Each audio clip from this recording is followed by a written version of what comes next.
এগো তুই বুঝি শান্তিরে কিডন্যাপ করে লই আইছ মানছে যে কত শান্তিরে আনি বান্ধি রেখছ হ্যাঁ আনছি তো।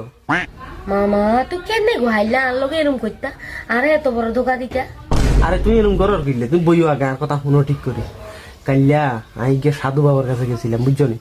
হেবেটা আরে কইছে যে আর তো ব্যবসা না বালা চলে না তুই জানো বিজনেস নাই কামাই নাই কিছু নাই বাইতে পড়েছি।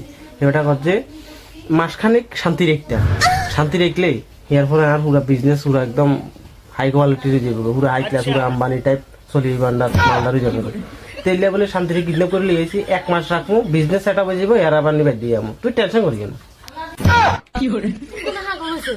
তোমারে বাবাই কইছে তুমি শান্তির একটা উৎপাত না করতে তুই হিয়ান না করে তুমি যদি শান্তিরে কিডন্যাপ করে লিয়ে আইছো মানুষের বেড়ি কিডন্যাপ করে লিয়ে আইছো অন্য তাড়াতাড়ি ছাড়া দিয়ে আইবে তুই তোমার জীবনে শান্তি রাখো এসব উৎপাত আবার বন্ধ নিয়ে কইছি বাবা তো কিটা এরে এবার তো মনে হয় হাসি গেছি কই না শুধু তোমারে দেখবা এতির বেড়ায় চেঁচিয়া লাগবো কেরে গেছো মাই তো তোরা খাইলেছি এই যে তোমার জীবনে শান্তি ওম শান্তি।